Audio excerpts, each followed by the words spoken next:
AnimeCons TV. We are your source for reports and discussion for all things anime and fan conventions. I'm Elizabeth O'Malley. This is our March feedback episode. Every month we take an episode to go through your comments and answer your questions and give back to you, our awesome viewers. And so we're going to start off with our fans on YouTube. Yay, YouTube. I spent way too much time watching YouTube. Alright, so in response to our Rewind episode on panel scheduling, Fogsy Grandpa says, "Haha, you look so much older now." Thanks. Grandpa. I mean, whatever. Alright, so Gasper Heller responded to Doug in last month's feedback episode saying, "Hi Doug! Hi, I'll totally say hi if I see you at Anime Boston. Also, that Patrick ending, LOL." Yeah, that Patrick ending. Yeah, well, I'll be at Anime Boston. If you see us, say hi. Patrick and Doug are staffing, and me and Sketch and Shiva will be doing costuming stuff. I will be doing a con report, so I'll be if you see me walking around a microphone and want to be in an episode, let me know, and I'll ask you how you're enjoying your con. So start prepping your answer now. Alright, K-Pop Addict responded to my Swing Patterns episode from Season 6. I have to make 5 characters, so thank you. Also, this person responded on another Cosplay Help episode saying they're a new subscriber, so welcome, thank you. I'm glad that this was helpful. I know sewing patterns can be kind of intimidating.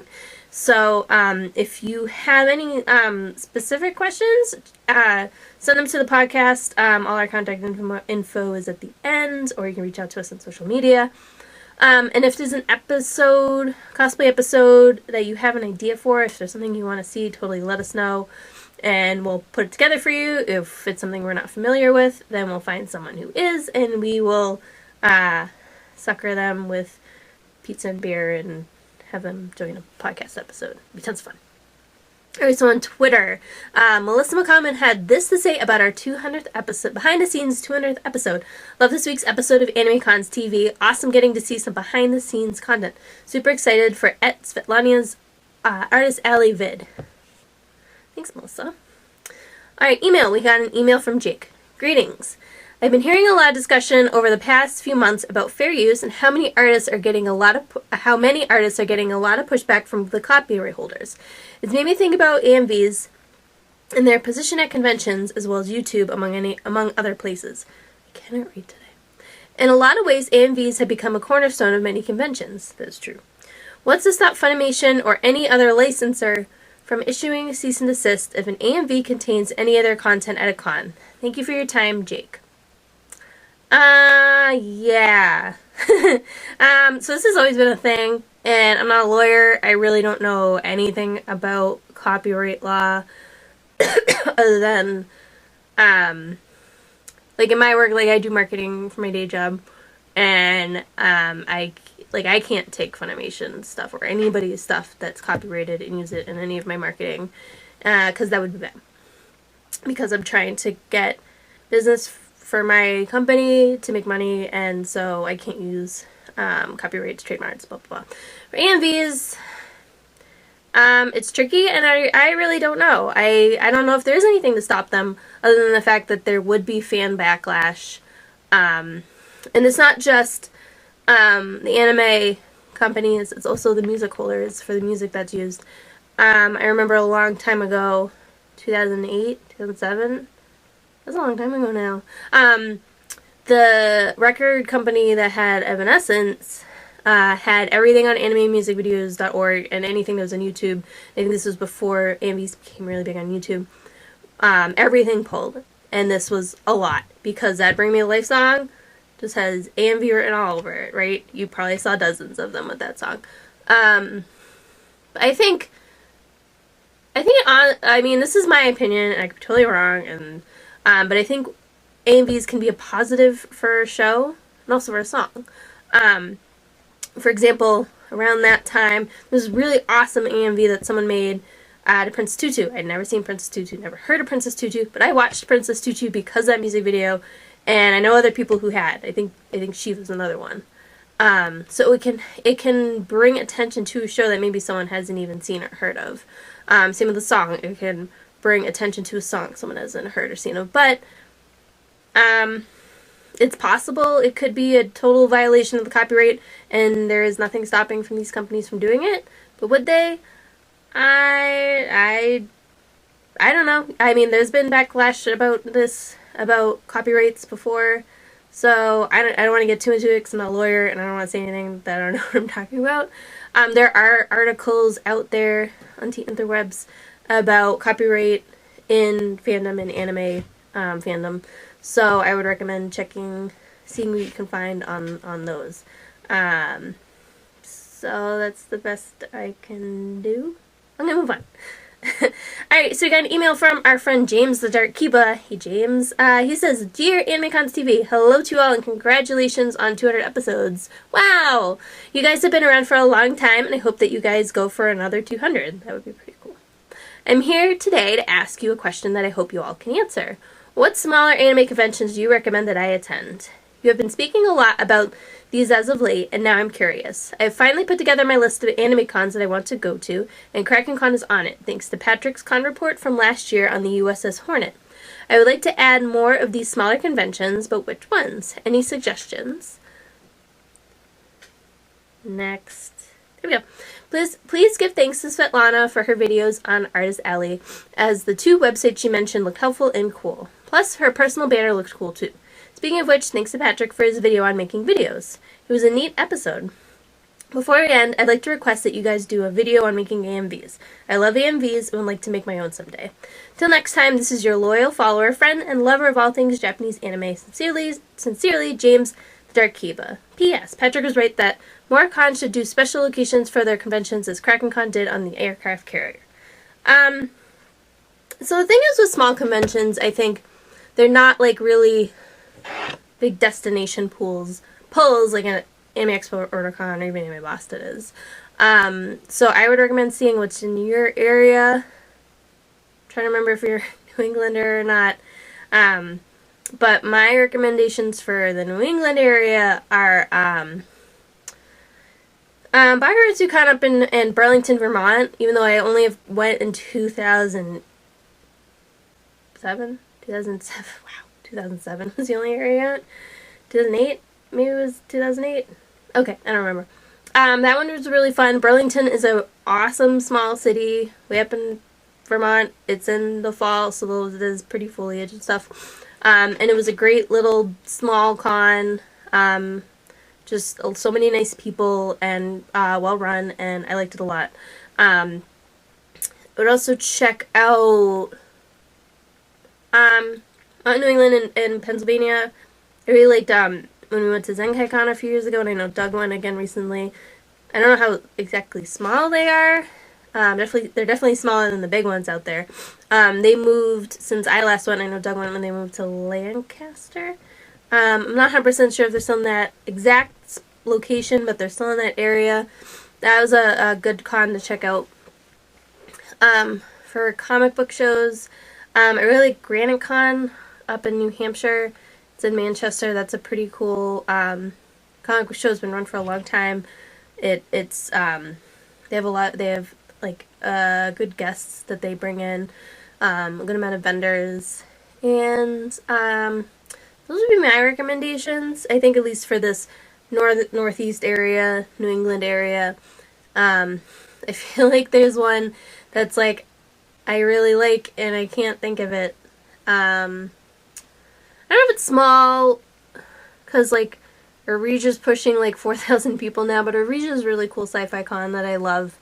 It's in January every year in Boston, and I would check out that one too. I don't know how small that really is anymore. So thanks to Svetlana for her video. Her banner definitely was really cool. And yeah, Patrick's episode was really cool about making videos. So AMVs, well, let's just put that on Jiva because she's the AMV person. I love AMVs too. I wish I had more time to make them because I really do like video editing and that type of stuff. I'm just like so lazy when it comes to like ripping the footage. And that's like, it's like sewing. Like, the worst part is cutting the fabric, which is the first step. And the worst part of making AMVs, because I was really into it, like, in 2007, 2008. I had a friend who was really good at it.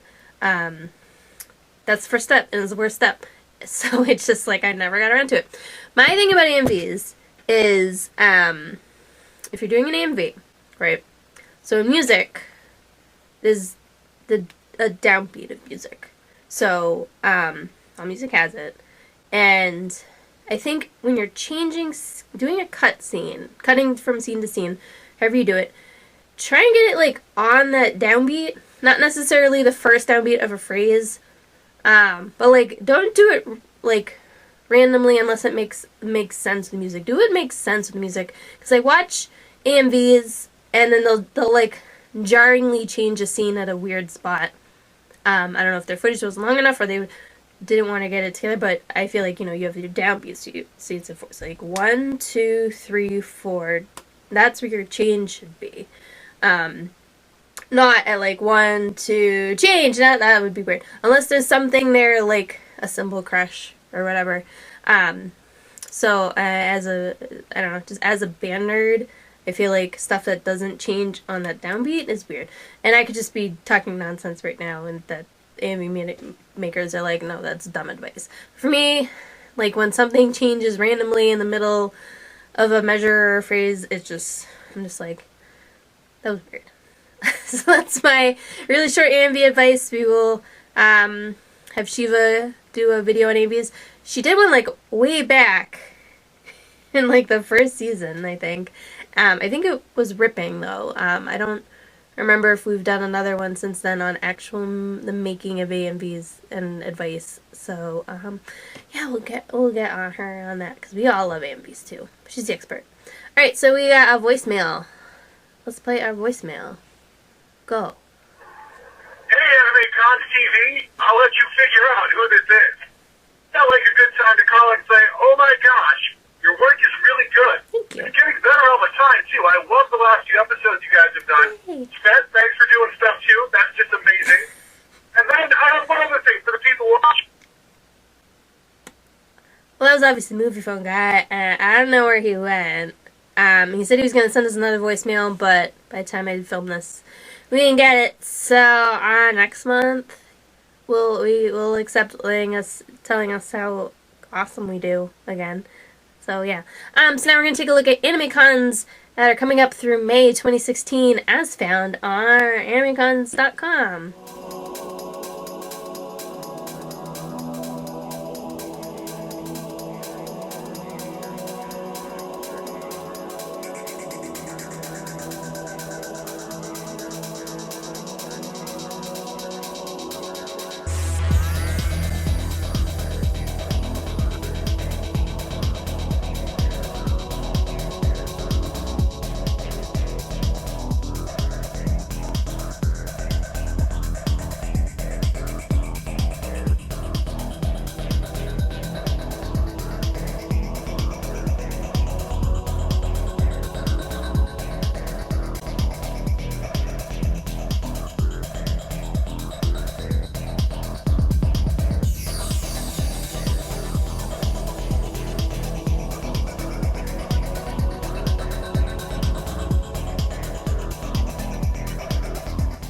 Coming up on AnimeCons TV, next week, no episode, sorry. We're taking a week off, as we do every year around this time, because we'll be in Anime Boston, and going right through Sunday night, which means no time to prep an episode to get up on Monday, so we take this week off. We'll be returning in 2 weeks with my report on Anime Boston, so if you see me there, please say hi, and maybe you'll end up in the episode, which would be pretty cool. Then Patrick will be reporting with the Twit TV crew from Steve Wozniak's new Silicon Valley Comic-Con, so I can't wait to see that. It should be pretty exciting. And I'll have a report from Movie Phone Guy on Bangor Toy and Comic-Con, which I heard is a really great show, way up in Bangor, Maine.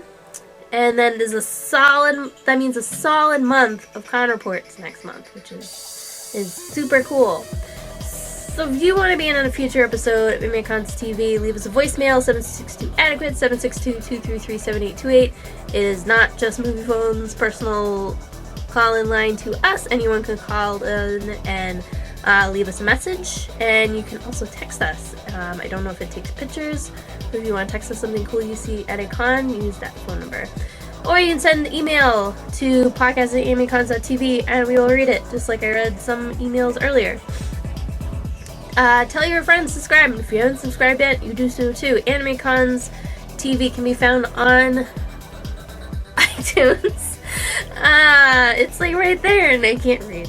So subscribe on iTunes, itunes.animecons.tv, or on YouTube, youtube.com/c/AnimeConsTV, or watch on our site, animecons.tv, and you can find us on Twitter and on Facebook, and now we're on Instagram, so we're going to post cool pictures at cons on our Instagram, and behind the scenes as we get ready for episodes, and all that fun stuff.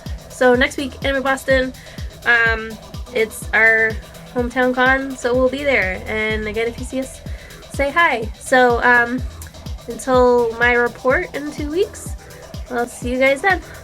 Bye. Hey everybody, this is AnimeCons TV. We're your source for stuff. Woo! I had to sneeze. Why can't I sneeze so I can get the rest of this done?